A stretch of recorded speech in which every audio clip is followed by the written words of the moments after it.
Всем привет, с вами Алена Пекур. Я продолжаю говорить о работе с кружевными материалами. Отутюженный материал в дальнейшем я использую уже для раскроя. Так, я буду делать подушку для колец, и я вырезаю нужную мне деталь.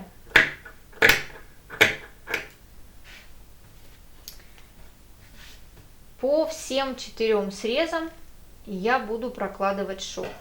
Для того, чтобы его проложить, мне нужно очистить все 4 края на ширину 1,5 сантиметра от всех декоративных элементов. Я убираю все бусинки, все пайетки, собираю их. Я собираю, например, в коробочку. Они мне еще понадобятся. Вот здесь снять не могу.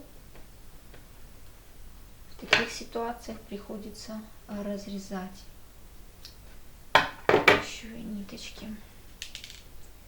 Если мы не очистим, мы не сможем проложить шов. Нам нужна идеальная поверхность, максимально ровная и гладкая, для того, чтобы машина проложила этот шов.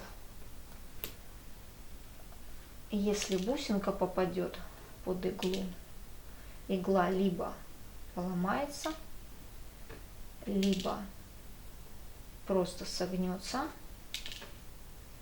В общем-то, стежки будут пропущены. В общем, это брак. Поэтому все бусинки мы снимаем. У нас остаются вот такие вот ниточки. Вот они. Их много. Когда вы будете проделывать подобную работу, неважно, будете вы шить подушку для колец или это большая деталь юбки или платья, что бы это ни было, срезы всегда освобождаются от бусин. Я потом объясню, почему именно 1,5 сантиметра, а не какая-то другая величина. Сейчас немножко освобожу. Так, вот все вот эти нитки, которые у нас на лицевой стороне, их нужно все повыворачивать наизнанку. Обязательно. Так.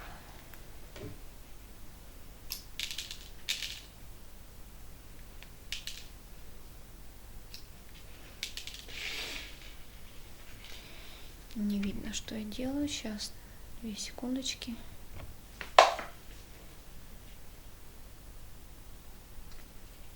Так, нитки.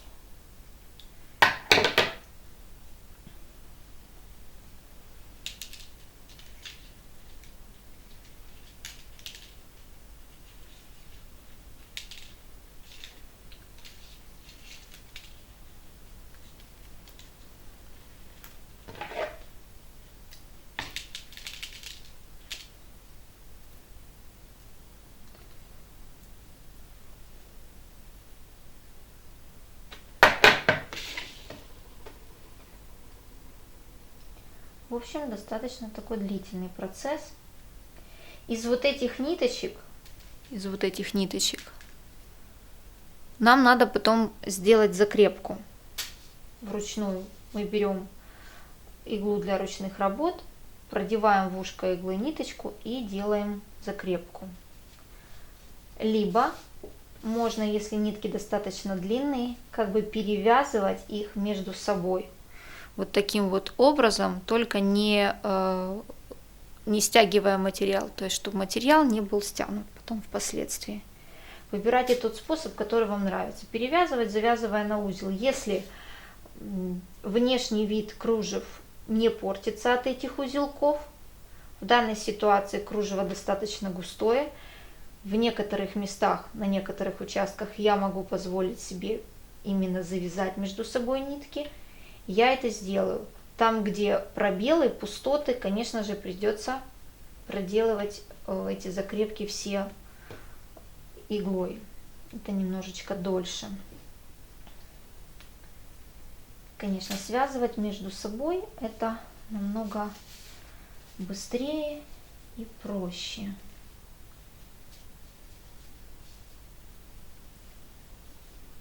Вот я связала.